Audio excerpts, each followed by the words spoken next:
नाज़रीन आदाब। आज हमारे साथ हमारे स्टूडियो में मौजूद हैं हिंदुस्तानी फ़ौज में पिछले 28 साल से खिदमत अंजाम देने के बाद रिटायर्ड होने वाले सूबेदार मेजर सालार अहमद साहब, जिनका ताल्लुक शिवमोगा ज़िले से है। वो आज हमसे गुफ्तगू करेंगे। हिंद और चीन के दरमियान हो रही जो तनाज़ा है, इस पर खुसूसी गुफ्तगू करने के लिए वो हमारे साथ तशरीफ़ फरमा है। सालार साहब इस रोज़नामा आज का इंकलाब के पब्लिशर भी हैं। वो कई साल से हमारे साथ जुड़े हुए हैं। तो हम आज बिला ताख़ीर इनसे गुफ्तगू करते हुए पूछना चाहेंगे कि आखिर क्या वजह है कि अचानक हिंदुस्तान और चीन के दरमियान तनाज़ा पैदा हुआ। सालार साहब, आपका इस्तकबाल है। शुक्रिया। तो आप बताइए क्यों हिंदुस्तान और चीन के दरमियान अचानक तनाज़ा शुरू हुआ है, क्या वजह है इसकी? भारत और चाइना के साथ जो तनाज़ा है वो आज या कल का नहीं है। ये तकरीबन 1962 की लड़ाई के पहले से ही इस तरह के तनाज़े पैदा हुए थे और इसके वश में ही 1962 की जो लड़ाई थी वो अंजाम दी गई थी। उस वक़्त का माहौल और मामले अलग थे और ये जो तनाज़ा है ये 1962 से लेके आज तक चला आ रहा है। अब ये तनाज़ा दोबारा तकरीबन 1962 के बाद पहली बार इस तरह का जो वाक़या पेश आया है वो पहली बार है। जो भी कैजुअल्टीज़ हुई हैं और हमारे इंडिया के जो मीडिया के मुताबिक 20 जवान JCOs और ऑफिसर्स भारत सेना के, भारत आर्मी के शहीद हुए हैं और उसी तरह चाइना के भी 43 जो उनके जो आर्मी पर्सन्स हैं वो हलाक होने की जो खबर आ रही है। इसके हम लोग चाइना जो जिस तरह से पेश आ रहा है भारत के साथ में, इसके कई वजह है। उसके अंदर खुसूसी तौर पर 2 वजह है। एक तो आजकल जिस तरह से कोरोना का मामला जो सारे दुनिया में जो फैला हुआ है और वो यहाँ तक भी अमेरिका और बड़े बड़े जो ममालिक हैं वो डिक्लेयर कर चुके हैं कि ये सेल्फ मेड वायरस जो चाइना ने बनाया हुआ है और सारे पूरे वर्ल्ड को, पूरी दुनिया को इसका जो चपेटे में लिया गया है, ये इसका दबाव चाइना के ऊपर बहुत बड़ा पड़ा हुआ है। इस सब्जेक्ट को वो नज़रअंदाज करने की वजह से एक वजह वो है। और दूसरी वजह, जिस तरह से चाइना ने अपने मुल्क के अलावा जो इंटरनेशनल बाउंड्री के ऊपर जिस तरह से उन्होंने रोड, ब्रिजेस और जिस तरह से कंस्ट्रक्शन किया हुआ है अपनी आर्मी को लास्ट एंड बॉर्डर तक ले आने के लिए, और उसी के मद्देनज़र भारत ने भी कई सालों से कोशिशें शुरू की है।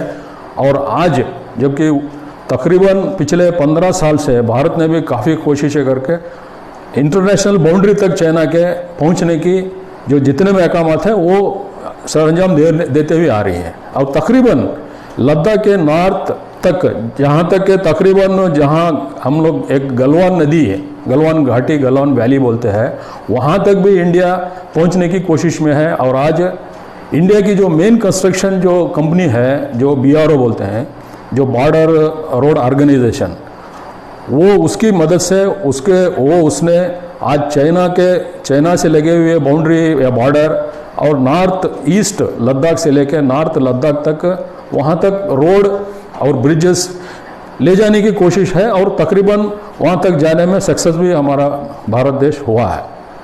और वो एक रीज़न है। एक तो कोरोना रीज़न हुआ, एक तो भारत ने अपना इंटरनेशनल बाउंड्री तक अपनी जो सरहदें और अपने जो पक्के रास्ते हैं वो बनाने की कोशिश में लगा हुआ है। इसको वो बनाने नहीं देना चाहता, ताकि अगर इन केस कल अगर कुछ लड़ाई या वार या इस तरह से जंग के माहौल पैदा होता है तो इंडिया भी उसी की तरह आधे या 1 या 2 घंटे के अंदर हम लोग इंटरनेशनल बाउंड्री तक, चाइना तक पहुंचने की हमारे पास सलाहियत पैदा हो गई है और वहाँ तक जाने की हमारी कोशिश है और हम कामयाबी हो रहे हैं। मगर वो नहीं चाहता कि भारत जो है वहाँ तक पहुँचने में कामयाब हो और उसे तकरीबन उसके साथ में आमने सामने खड़ने की ज़रूरत करे, वो ये नहीं चाहता। इस वजह से इस तरह के ये 2 रीज़न पक्के हैं उसके। हालांकि छोटे मोटे और रीज़न है, मगर मेन ये 2 रीज़न है जो कि चाइना नहीं चाहता कि भारत यहाँ तक पहुँचे और वो अपने ऊपर का जो भी उसके इल्ज़ामात लगे हैं कोरोना के बारे में, उसे दुनिया से हटाने के लिए ये 2 कोशिशों की वजह से ये आज इस तरह का माहौल उसने क्रिएट किया हुआ है। 93 में बॉर्डर्स को लेकर जो अग्रीमेंट हुआ था चाइना और इंडिया के दरमियान, उसे इम्प्लीमेंट करने के लिए कांग्रेस पार्टी तो बहुत ही नाकाम रही है। लेकिन जो बीजेपी गवर्नमेंट चाइना को घुसकर मारने की बात कहकर जो है इक़्तिदार में आई थी, रूल पावर में आई थी, तो क्यों अब तक बीजेपी की तरफ से इसके लिए काम नहीं हुआ है? नहीं, अब आपका जो प्रधानमंत्री मोदी जी हैं वो बार बार कहते रहे हैं कि हम लोग इम्पोज करेंगे, इम्प्लीमेंट करेंगे जो टेरिटोरीज के ताल्लुक से अग्रीमेंट्स हैं उसे इम्प्लीमेंट करने के लिए हम लोग तैयार हैं, इस तरह से कह रहे थे। लेकिन अब पिछले कई दिन से 60 किलोमीटर तक अंदर चाइना आर्मी आ चुकी थी, फिर भी ये कार्रवाई नहीं हुई। इसकी क्या वजह है? क्या सेना को इंडियन गवर्नमेंट की तरफ से परमिशन नहीं मिला था या फिर इंडियन आर्मी तैयार नहीं थी इसके लिए? नहीं, आपका बिल्कुल वाजिब सवाल है और ये सवाल हालांकि बहुत लोगों ने भी किया है और पॉलिटिकल नॉन पॉलिटिकल लोगों के तरफ से भी ये सवाल पैदा होते आ रहे हैं। मगर हम ऐसा नहीं बोल सकते कि भाई इतना बड़ा तनाज़ा है चाइना और भारत के बीच में कि इंडिया की कोई भी गवर्नमेंट हो या कोई भी पार्टी की गवर्नमेंट हो, मैं उस चीज़ की बात नहीं करना चाहता। मैं तो भारत सरकार या इंडियन गवर्नमेंट के बारे में बात करूँगा, चाहे वो किसी की भी हो। मगर कोई भी गवर्नमेंट आए वो चुप नहीं बैठती कभी भी, चाहे वो आज की गवर्नमेंट है वो चुप नहीं बैठी है, ना पहले के जितने भी गवर्नमेंट हैं वो चुप नहीं बैठे। वो बात अलग है कि कोई ज़्यादा बोलता है तो कोई कम बोलता है। वो हालांकि जिस तरह का माहौल वहाँ पर जो टैकल करना है, वहाँ पर जो आपस में एक दूसरे को के साथ में जो खड़ के वो एक दूसरे को जवाब देना है, वो जवाबी कार्रवाई तो आज से नहीं है, वो पहले से भी हो रही है। और इसका एक जीता जाता सबूत है कि 1962 की वार, अगर हम लोग चुप बैठते तो वार नहीं हो सकती थी। जब हमने कुछ जवाब देने की कोशिश की तभी तो एक वार का सिचुएशन पैदा हुआ, एक वार का माहौल पैदा हुआ, वार हुई। वो बात अलग है, कुछ उस टाइम की कमियां थी या नहीं थी, वो उस टाइम थोड़ा सा हम लोग पीछे हटना पड़ा। वो खैर उस वक्त की वो ज़रूरत थी, वो उसका वक्त का तकाजा था। क्या भारत अब जंग के लिए तैयार है? कि एक तरफ पाकिस्तान है, दूसरी तरफ नेपाल जो है अपने इलाके का दावा कर रहा है, इसी तरह से बांग्लादेश भी जो है बार बार बॉर्डर के साथ छेड़छाड़ कर रहा है। तो क्या इस मौके में चाइना के साथ जंग करने के लिए पाकिस्तान, इंडिया, हिंदुस्तान तैयार है? नहीं, हम तो आप तो सवाल बिल्कुल आजू बाजू के हमारे पड़ोसी मुल्कों के तरफ से बात कर रहे हैं, जबकि हमारे मुल्क को आंख दिखाने वाले बाहरी उसके अलावा भी मुल्क बहुत हैं। यहाँ तक कि फिलहाल इंटरनली तौर के ऊपर अमेरिका भी नहीं चाहता कि हमारा मुल्क आगे बढ़े, और दूसरा भी कोई भी जितना भी जो ममालिक हैं वो कोई भी नहीं चाह रहा है कि इंडिया इस तरह से आगे बढ़े या इस तरह से वो इकोनॉमिक डेवलपमेंट करें।